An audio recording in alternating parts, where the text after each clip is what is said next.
J'ai pourtant accepté.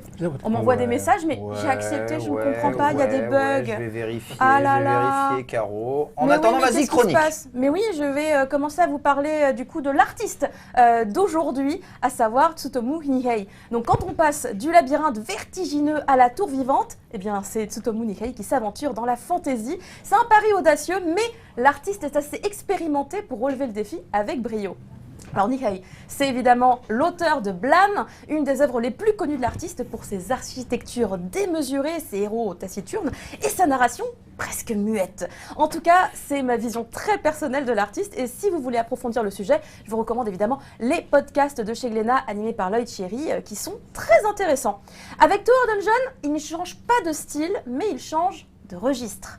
Il adopte les codes de la fantaisie, un monde médiéval, des monstres, des mages, un donjon mystérieux à gravir, mais comme toujours chez lui, rien n'est simple. Le donjon ici n'est pas un simple décor, hein, il faut bien le comprendre, il est vivant, mouvant et parfois même un peu conscient. Chaque étage est un monde à part, régi par ses propres lois, ses écosystèmes et ça là, ses créatures.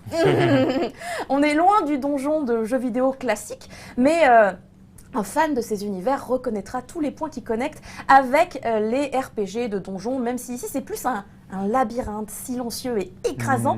Et c'est vraiment un personnage à part entière dans ce scénario, hein, je trouve vraiment la tour. Alors je te blesse, excuse-moi Ken. Ah, ces ongles saillants.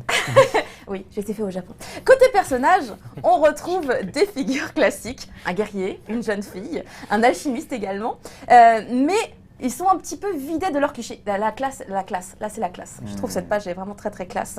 Et chez Nihei, les héros ne parlent presque pas. Ils avancent, ils observent, ils survivent. Et tout passe par le visuel, comme vous pouvez le voir ici. Voilà, l'émotion, le danger, l'angoisse, tout est dans le dessin vraiment. Et notre personnage principal, que vous avez vu à l'instant, qui s'appelle Yuva, et en fait, il est issu d'un milieu plutôt modeste. C'est un jeune fermier qui rejoint une escouade de chevaliers pour secourir une princesse enlevée par un sorcier maléfique.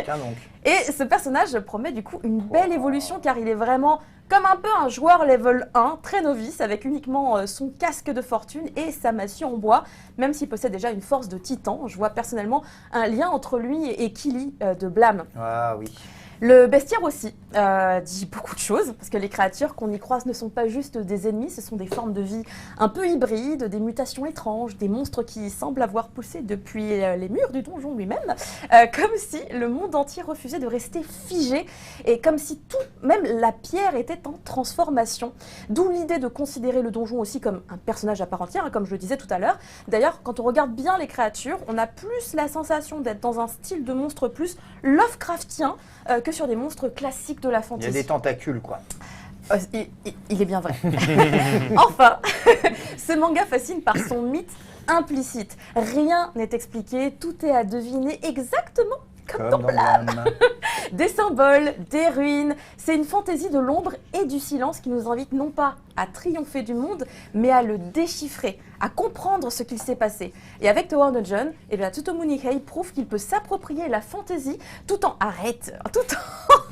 gardant pleinement son identité. Bah il me montre des fessiers là, genre il y en a un seul dans tout le manga. Il fallait qu'il me le montre. Donc il ne raconte pas une épopée comme d'autres œuvres du genre, hein. Il construit un monde et dans ce monde, ce n'est pas forcément le héros qui prend toute la place. Ça c'est vrai. Eh bien, merci beaucoup, Caro. Incroyable résumé, présentation. Introduction pour entrer plus en détail sur toutes ces thématiques. J'avoue, sublimement bien écrit. Voilà, évidemment, on va vous inviter à aller découvrir plus en profondeur l'œuvre Tower Dungeon dans notre focus